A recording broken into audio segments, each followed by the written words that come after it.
Bienvenue sur Africa 24 dans cette nouvelle édition du Morning News. Voici les titres de l'actualité. En République démocratique du Congo, Vital Kamerhe, le directeur de cabinet du président Félix Tshisekedi, a été placé sous mandat d'arrêt provisoire. Il est accusé de fautes graves de gestion et de détournement de fonds. André Alain Atundu, communicant du Front commun pour le Congo, a réagi à son arrestation. Libération de 2670 détenus au Nigeria. Parmi ces prisonniers, 2600 bénéficieront d'une amnistie, une mesure destinée à limiter la propagation du coronavirus au sein des établissements pénitentiaires. Et enfin, 130 millions de dollars, c'est la somme que souhaite mobiliser le Programme alimentaire mondial pour poursuivre ses opérations d'urgence au Zimbabwe. Des opérations conduites pour lutter contre la famine. Les détails dans ce journal. En République démocratique du Congo, les réactions politiques fusent après l'arrestation de Vital Kamerhe. Le directeur de cabinet du président Félix Tshisekedi a été placé sous mandat d'arrêt provisoire ce mercredi 8 avril. Il est accusé de fautes graves de gestion et de détournement de fonds dans le cadre du programme des 100 jours. Son arrestation a notamment fait réagir André Alain Atundu, communicant du Front commun pour le Congo, au cours d'un point presse organisé ce vendredi 10 avril à Kinshasa. Je vous propose de l'écouter.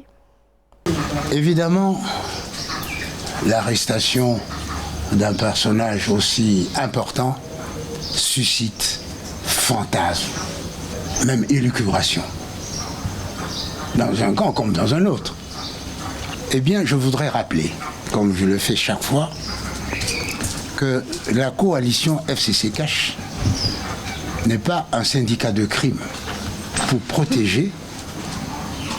se protéger mutuellement contre le méfait de chacun. C'est sur base de la Constitution. C'est sur base de la Constitution qui détermine que l'infraction est individuelle. Si, dans sa justification, il parvient à convaincre à la conviction intime du juge que ceci n'est pas vrai juridiquement ou judiciairement, et il sera relâché. Mais sinon, nous tous, nous avons applaudi un état de droit, et je n'ai pas entendu un membre du FCC dire qu'il était contre l'état de droit. 2670 détenus seront libérés au Nigeria, une mesure annoncée par le ministère de la Justice destinée à désengorger les prisons en temps de crise sanitaire. Parmi ces détenus, 2600 personnes incarcérées dans les 36 États de la Fédération vont bénéficier d'une amnistie. Un sujet de la rédaction. Au Nigeria, le gouvernement va prochainement libérer 2670 détenus. L'annonce a été faite ce jeudi 9 avril par le porte-parole du ministère de la Justice, Omar Djibrilou Gwandou. Objectif, limiter la propagation du Covid-19 dans les établissements pénitentiaires. Parmi eux, 2600 personnes incarcérées dans les 36 États de la Fédération vont bénéficier d'une amnistie, selon le ministre de l'Intérieur, Raouf Aregbesola. Il s'agit des détenus âgés de 60 ans et plus, ceux qui souffrent de problèmes de santé graves, les condamnés à une peine de 3 ans et plus à qui il reste moins de 6 mois à purger, les détenus ayant des problèmes mentaux et les détenus avec une option d'amende ne dépassant pas 50 000 naira. Le ministre de l'Intérieur indique toutefois que cette amnistie ne concerne pas les détenus dont les poursuites sont plus graves, à savoir les accusations de viol, de terrorisme ou encore d'homicide. Initialement, cette amnistie avait été envisagée depuis 2018 pour désengorger les prisons.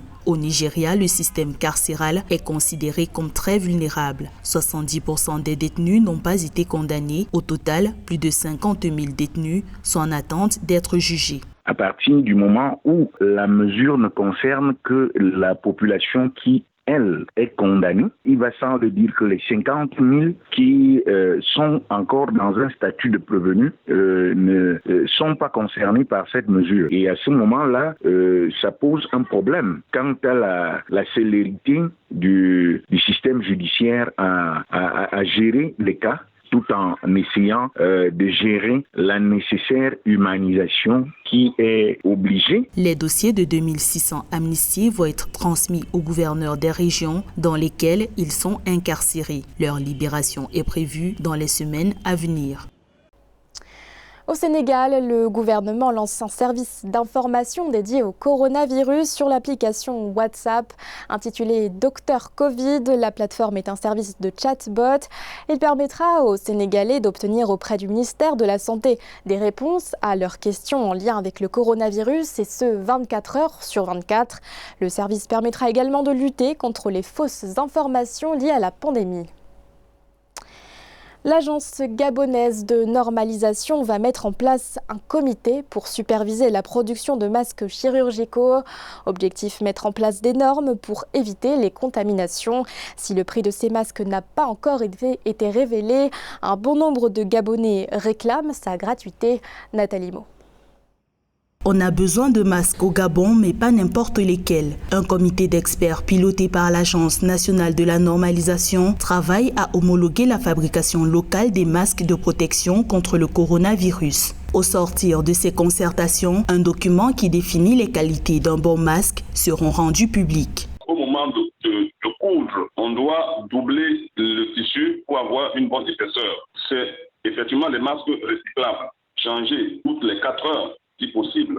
Et on peut bien les tremper dans une solution de détergent, laver, repasser avant de réutiliser. Donc ça peut assurer une bonne protection de la population. Comme dans d'autres pays africains, des fabricants artisanaux se sont lancés dans la production de masques à base de toile de pagne en coton au Gabon. Pour ces artisans, l'objectif est de fournir des dispositifs aux populations dans un contexte où les masques médicalisés se raréfient ou coûtent cher. J'ai eu l'idée aussi de faire des masques pour se protéger. Voilà, c'est pas efficace à 100%. J'utilise le wax, j'ai fait 2 trucs en wax et j'ai fait 2 dossiers en coton.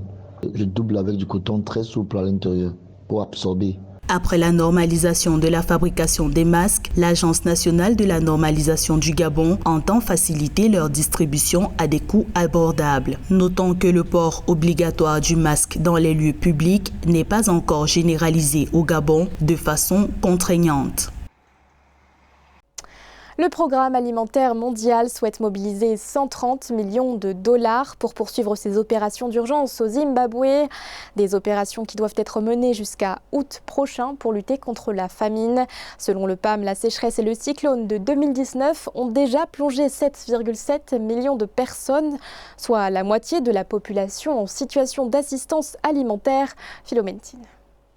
130 millions de dollars seront nécessaires pour la poursuite des opérations d'urgence jusqu'en août prochain et pour la prévention de la famine au Zimbabwe. En faveur de ce pays où la moitié de la population est confrontée à une grave insécurité alimentaire, le Programme alimentaire mondial PAM envisage mobiliser ce fonds. Alors que la plupart des Zimbabwéens peinent déjà à nourrir leur famille, la pandémie du Covid-19 risque d'accroître le désespoir. Nous devons faire le maximum pour éviter que cette crise ne tourne au désastre. Pour cette organisation des Nations Unies, la crise au Zimbabwe est exacerbée par la sécheresse et le cyclone de l'année dernière ayant déjà plongé 7,7 millions de personnes, soit la moitié de la population en situation d'assistance alimentaire. Et voilà qu'un autre fléau vient accentuer cette tendance déjà préoccupante, le coronavirus. Le PAM craint que ces conséquences aggravent davantage l'état macroéconomique du pays et fragilisent une fois de plus les moyens de subsistance des populations vulnérables. C'est aussi un programme d'aide à la sécurisation de la capacité du pays à s'approvisionner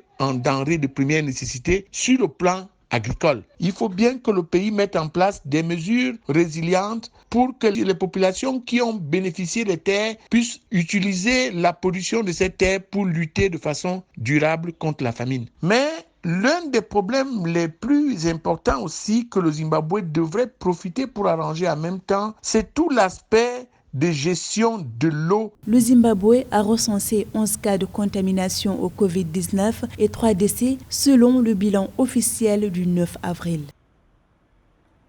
En Afrique du Sud, la compagnie nationale d'électricité Eskom indique ne pas avoir besoin de financement public pour l'année 2020. Selon les dirigeants de la compagnie, Eskom ne devra lever que 31 milliards de rand, une somme qui sera mobilisée entre autres grâce à des instruments financiers structurés par les banques.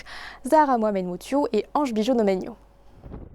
Eskom indique ne pas voir la nécessité d'un soutien financier pour l'année en cours. Pour 2020, les besoins de financement de la Société sud-africaine de l'électricité sont pourtant évalués à 89 milliards de rands, soit près de 5 milliards de dollars.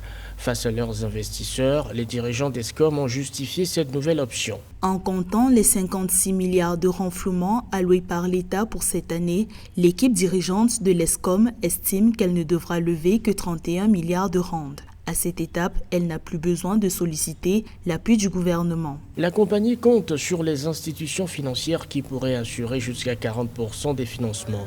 Eskom entend en outre s'appuyer sur la vente d'actifs domestiques, mais aussi sur l'intervention des structures bancaires et des établissements de crédit. Moi, je crois que cette décision est absolument conjoncturelle et il faut noter que la société a d'autres possibilités qu'elle est en train d'explorer. D'ailleurs, cette fameuse crise sanitaire vient à point nommé parce que les entreprises vont être maintenant en sous-activité. Cette baisse de consommation lui permettra aussi de passer en maintenance plusieurs de ces centrales. Au moment de la reprise d'activité, elle va pouvoir, n'est-ce pas, être capable de fournir un peu mieux l'électricité à l'économie. Eskom, la compagnie électrique sud-africaine, fournit plus de 90% de l'électricité du pays, mais parvient de moins en moins à faire face à la demande. Le groupe est en effet en crise avec une dette de plus de 29 milliards de dollars. Ce journal a été réalisé par l'ensemble de la rédaction. Merci de votre fidélité.